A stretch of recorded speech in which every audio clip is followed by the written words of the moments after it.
Kraft presents The Great Gildersleeve. Each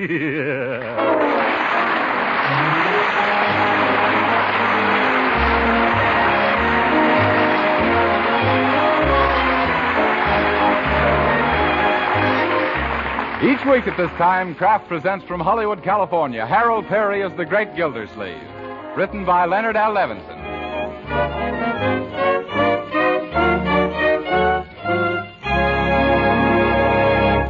We'll hear from the Great Gildersleeve in just a moment. But first, here's what a prominent government official said about nutrition not long ago. This official said that in times like these, proper nutrition is as important as fighting planes. Yes, we all need the right foods and plenty of them to keep up the pace our great defense effort demands. So you'll be glad to know that Parquet margarine, made by Kraft, is one of the right foods, and that it's so economical you can use all you need. You see, Parquet margarine not only has delicious flavor that makes it grand for table use, baking, and pan frying, Parquet contains lots of valuable food elements, too. Yes, wholesome Parquet margarine is a highly nutritious food. In fact, one of the best energy foods you can serve. And what's more, every pound of Parquet contains 9,000 units of important vitamin A. But just because Parquet margarine is good for you, don't think it isn't good tasting. Why, Parquet's delicate, appetizing flavor has made it a favorite with families all over the country, both for table use and for cooking. So try it. Buy a pound or two of delicious Parquet margarine tomorrow. Yes, ask your dealer for Parquet. Parkay.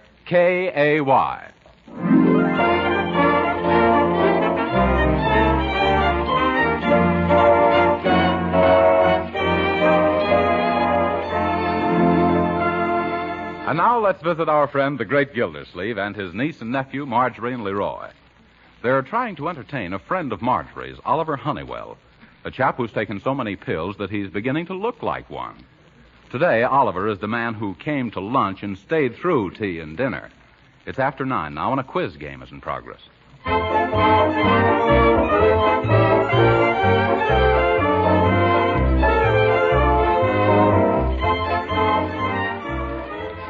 Very good. Now, the next question is for you, Uncle Mort. Okay. I love quizzes. Let's hear it, Leroy. Well, what's the difference between Niagara Falls and your friend Judge Hooker? There's no difference. They're both big drips. No, that's wrong. Oh, is it? The difference between them is that Niagara is a mountain fountain and the judge is a legal. Oh, yeah. Well, I see.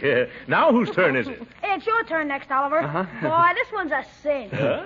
Can you tell us who was the third Assistant Secretary of Agriculture in President McKinley's administration? Oof. Oh, that wasn't fair, Leroy. No, that's too hard, Leroy. Oh, no, it isn't. Third Assistant Secretary of Agriculture, McKinley's administration, Lucius N. Follansbee. Yep, that's right. I remember. It is?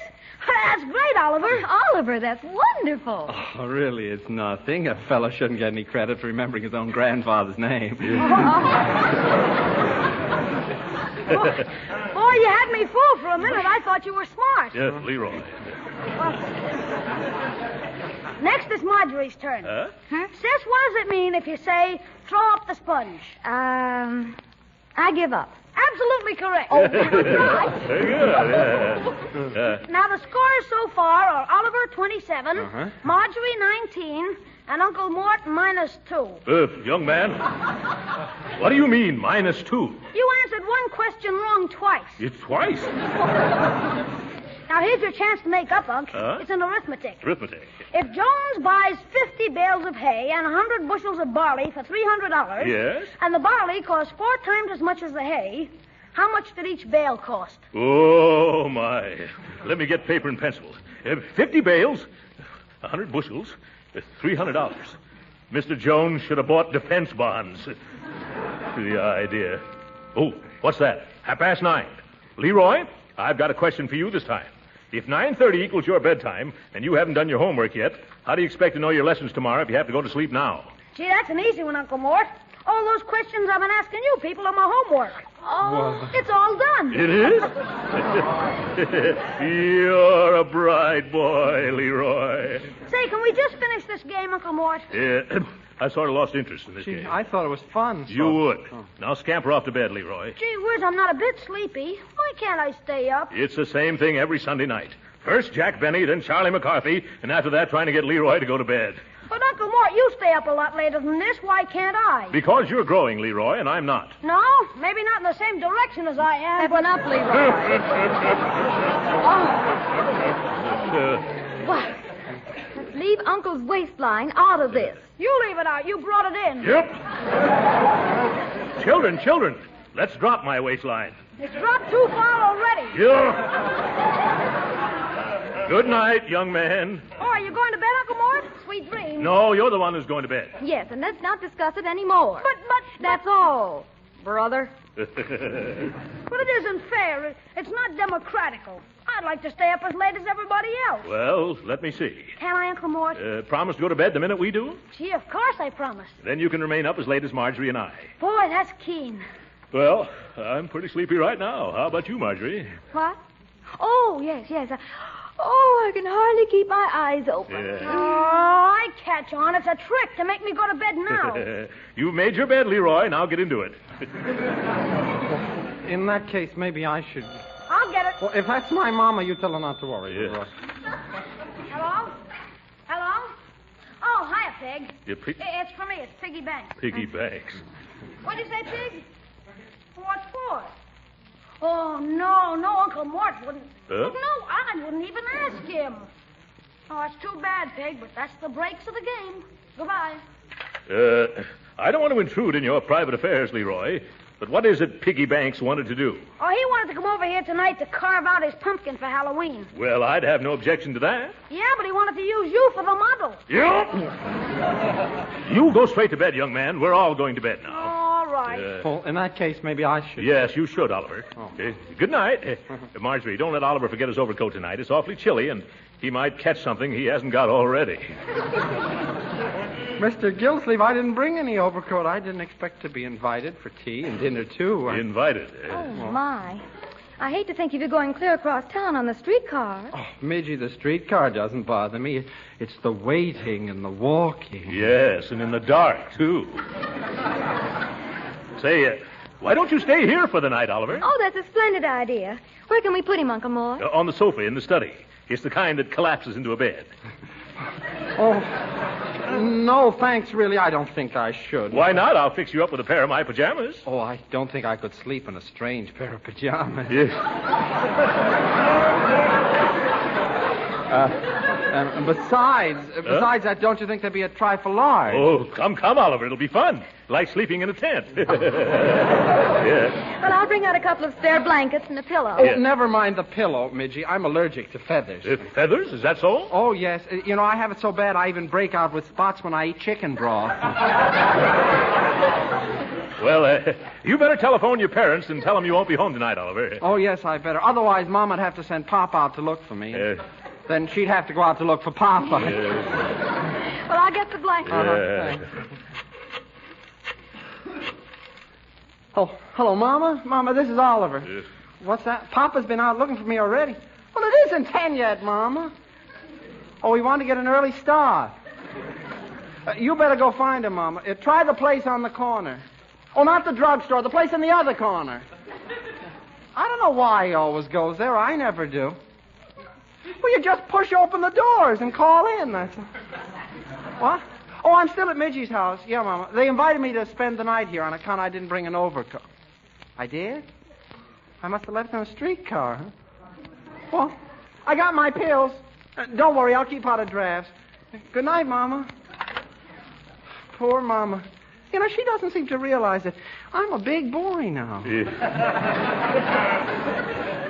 No, it's very hard to believe, Oliver. Oh, I almost forgot. Here.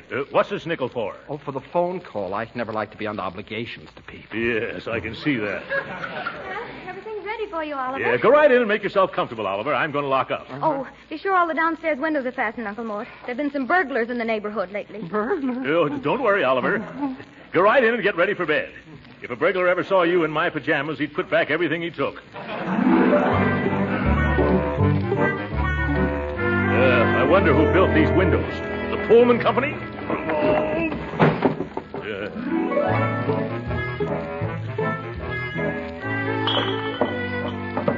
Oh, my bunion.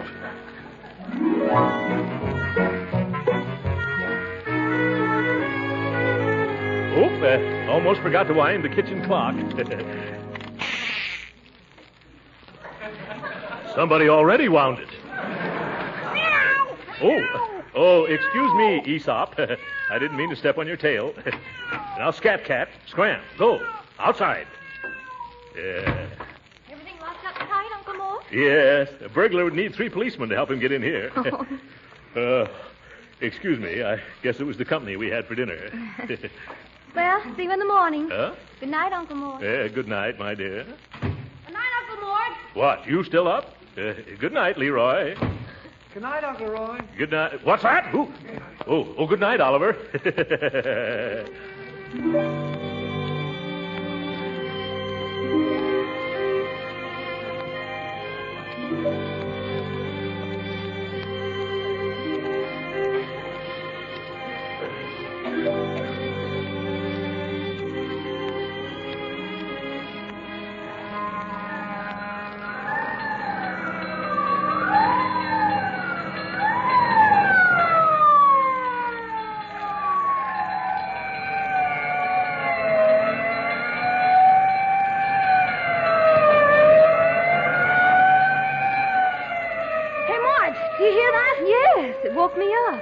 There must be a fire somewhere near here. How about let's go in and see? You better ask your Uncle Mort first. Okay. Mom and Pop. Hey, Uncle Mort, can I go to a fire? What's that? There's a fire somewhere close. Can I go see it? A fire? Oh, boy, I haven't done one for years, and I just love to go to blazes.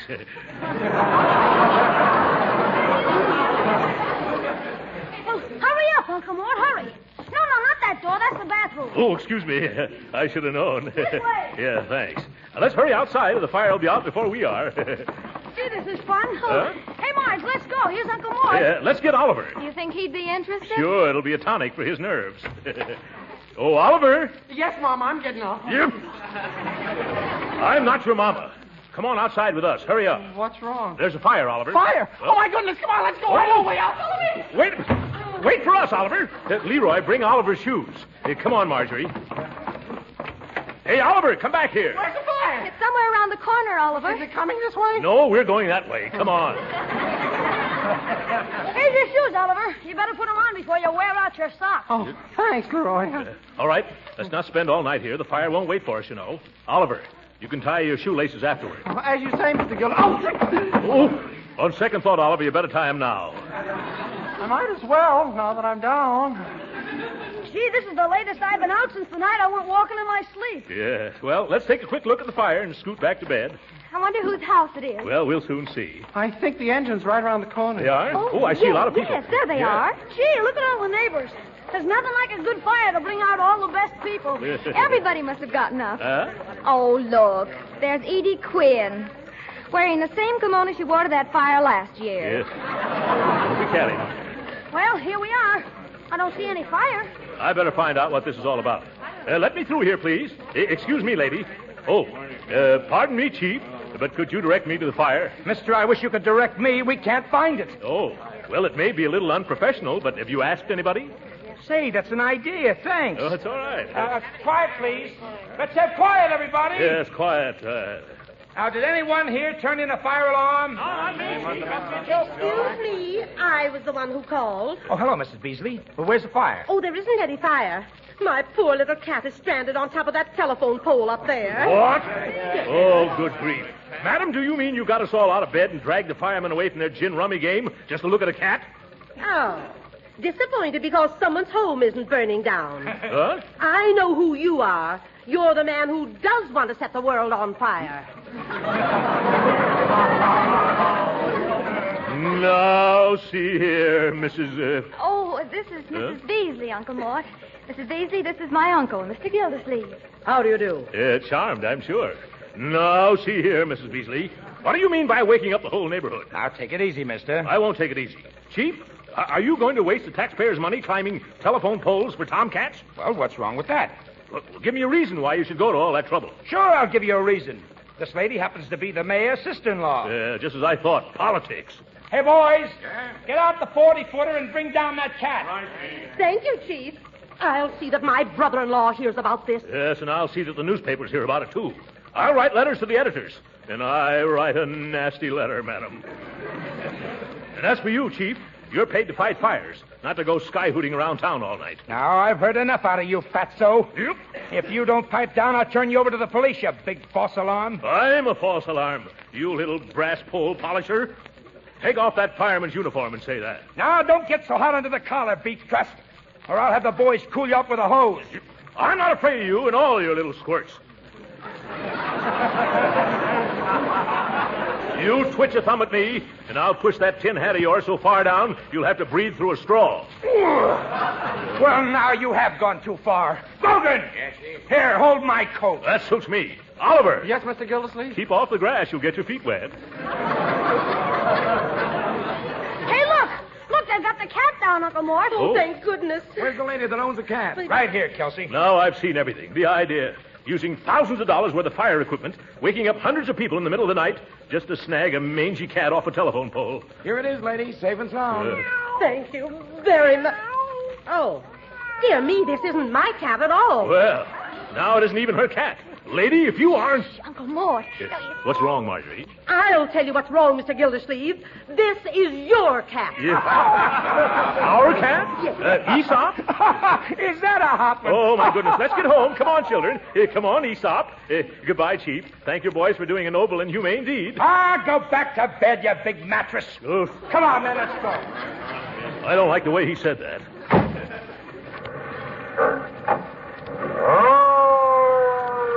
Too bad there wasn't a fire. We could have at least gotten warm. Oliver, don't you dare catch a chill. I'll try my best not to, Midgie. Wish I'd brought along my cold pills. Let's hurry into the house, Oliver. We'll fix you up a nice hot cup of... what can you drink a nice hot cup of? Water, if it's distilled.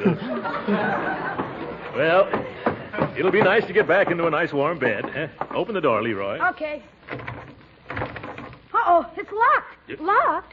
Why didn't I go home on a straight time? Now, don't get excited. Don't be nervous. Take it easy, everybody. I have the key right here. Right here in my pants pocket. Oh, no. No what? No pants. I'm just wearing pajamas. Here, let me try that door. Ooh, no shoes either. Maybe it's stuck. No, we're stuck, Oliver. The wind must have blown it shut. Well, I guess the joke's on us. I'm sorry, Mr. Gildersleeve, I don't get it. You keep asking questions like that, Oliver, and you'll get it all right. There must be a window around the side or in back that I could climb into. No, Leroy. Before we went to bed, I made sure that everything was locked as tight as a drum in a bagpipe band. Oh, wait a minute, we forgot something. Huh? I know how we can get in. You do? Well, what is it? Birdie. Clever girl, Marjorie. Birdie. Yeah, come on, everybody. Where are we going now, Midgie? We're going to see if we can wake Bertie or me. Yes. Oh, Birdie. Oh, Bertie! Oh, Bertie! Too many birdies. Let me do it, children. Oh, Birdie. Yes, Mr. Gildersleeve. Birdie, will you please come downstairs and open the front door? Come downstairs.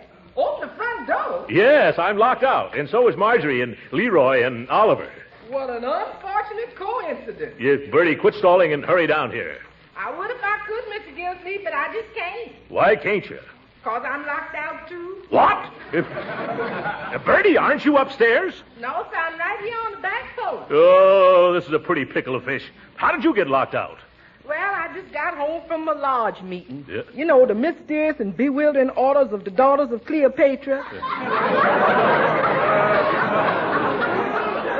I'm the head Sphinx. Sphinx, you are? Yes, sir. And I found the back door bolted.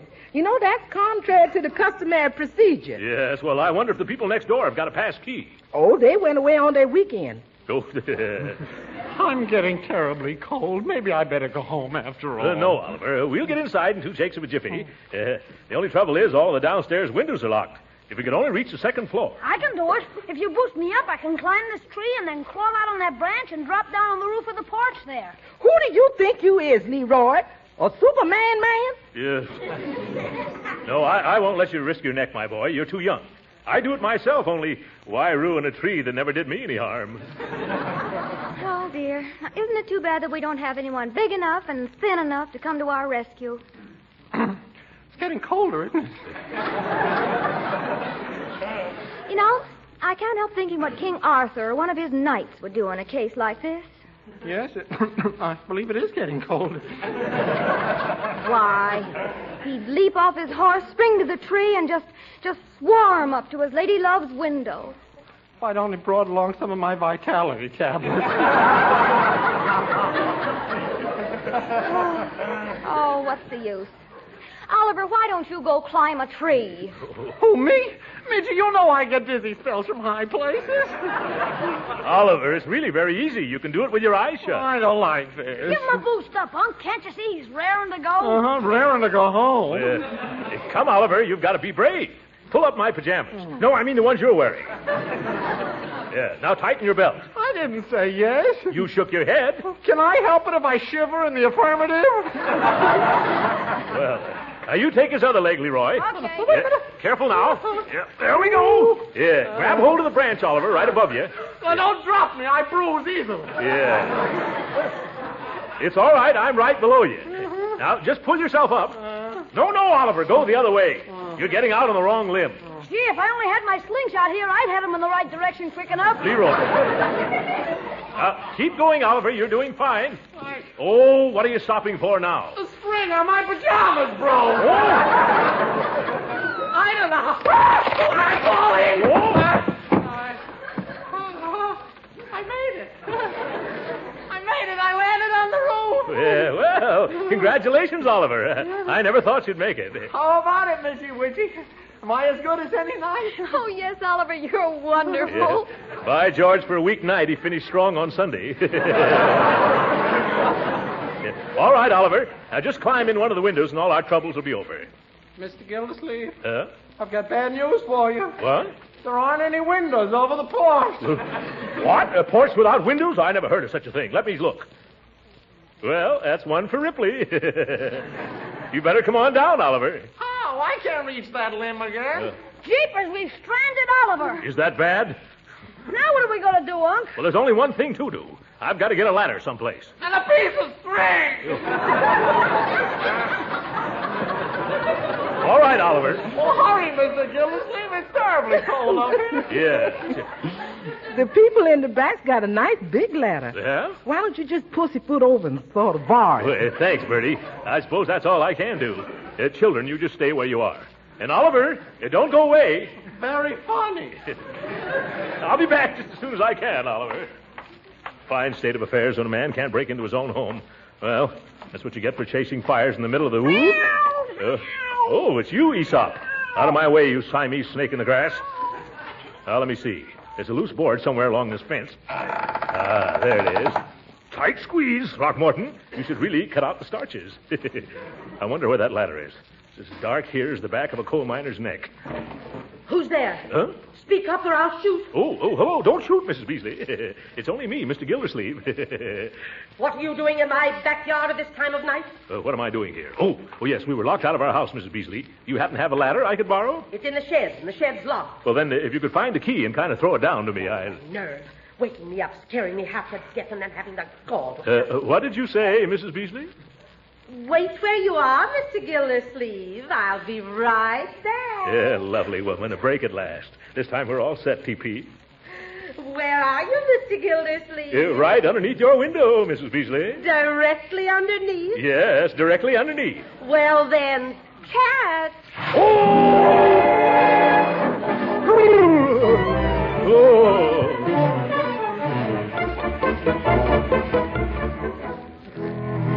Oh, dear. There's dew on the grass. I hope Uncle Mort doesn't get his feet damp. Hey, sis, I did it all right. Boy, that was a thrill. Well, it's only a matter of minutes now. Oh, Oliver, it's only a matter of minutes now. Only minutes before I freeze. I wish I brought a parachute. Shh. Who that there? It's me, your Uncle Throckmorton. If I ever lay hands on that Beasley woman, I'll kill that old cow. Why, Uncle, you're soaked. What happened? She lured me underneath her window and then threw a bucket of water on me. I'm going to tell the mayor about this. Oh, that's a shame. But don't you worry. We'll have you in the house and dry inside of 5 minutes. Oh, you got the door open? No, not yet, but soon. Poor Oliver's been freezing on that roof. He's freezing. Yes, so I sent Leroy down to the corner to ring the fire alarm. Oh, fine. Oh, my goodness. What'll the chief say when he sees me this time? Can't you stop him, Leroy? I don't think so. Oh. In fact, I'm sure I can. Oh, my. Here we go again. Stop right here, men. Okay, where is it? Oh, hello, Chief. Well, you're just in time. Look. Where? Oh, say, what is this? First a cat on a pole and now a guy on the roof. Who's responsible for this call? Well, it was like this, Chief. Well, if it isn't the taxpayer's best friend and the fire department's severest critic. Hi, Mr. Gildersleeve. Yeah, hi. Been writing any letters to the newspapers? No. Now, stop teasing, Uncle Mort, Chief. He's just soaked to the skin. Yeah, and that takes in an awful lot of territory. Yeah. How about saving those cracks for the fireman's minstrel show and getting our front door open? Oh, is that what you want? Well, why didn't you say so? Hey, Max, bring an axe. We've got a door to chop down. No. Can't you just send up a man and a ladder to one of the windows on the second floor? Oh, never mind the axe, Max. Bring a ladder. Okay. Say, Chief, there's a cellar door open around on the other side. The cellar door's been open all this time? Oh, I could kick myself. We could help you with that, too. Yep. Thank you just the same, no.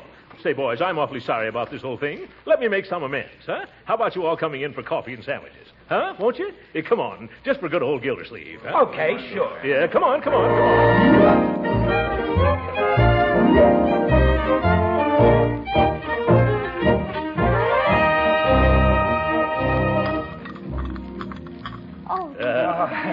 Have another cup of coffee, Chief? No, thanks. I've had 2 already. You've had 4, but have another anyhow. Oh. Sandwich, Mr. Grogan? No. I'm full clear up to here. Incidentally, I made sure that cellar door was locked tight this time. Thanks, Mr. Grogan. Well, this has been swell, Mr. Gildersleeve, but now we'd better be getting back, boys.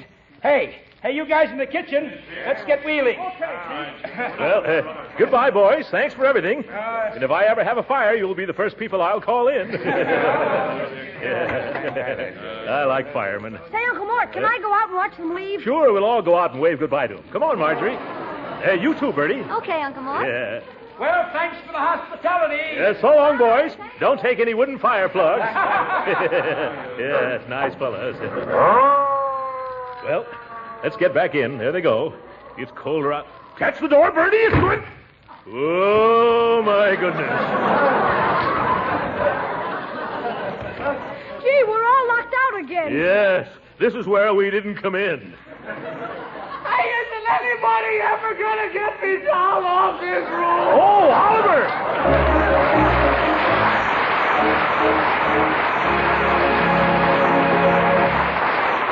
The Great Gildersleeve will be with us again in a few minutes. But right now, let me remind you that next Friday is Halloween. And if you mothers are the kind that worry about the children being out and getting into mischief, here's a worthwhile suggestion for you. Keep the kids at home with a well-stocked pantry. Yes, if you have plenty of popcorn and cookies and cakes on hand, you can be sure the kids won't go very far away. Now, to make popcorn extra good, drench it with plenty of melted parquet margarine made by Kraft. Yes, that delicate, tempting flavor that makes parquet a favorite for table use makes it delicious on popcorn, too. And remember, use parquet margarine in the cookies and cakes you bake. It makes them tastier because it's a real flavor shortening, not just a bland, tasteless fat. And not just at Halloween, but the year round, parquet margarine provides your family with wholesome, nourishing food values. Yes, parquet margarine is a highly nutritious energy food that contains important vitamin A. So use parquet margarine made by Kraft all 3 ways. At the table, for baking, and for pan frying. It's delicious, it's nourishing, it's economical. Tomorrow, ask your dealer for a pound or 2 of parquet, Parkay.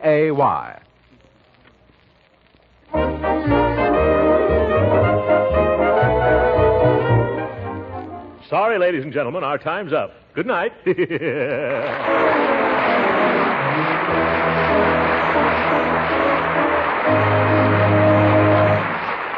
Original music heard on this program was composed and conducted by William Randolph. This is Jim Bannon speaking for the Kraft Cheese Company and inviting you to be with us again next week at this same time for the further adventures of the Great Gildersleeve. This is the National Broadcasting Company.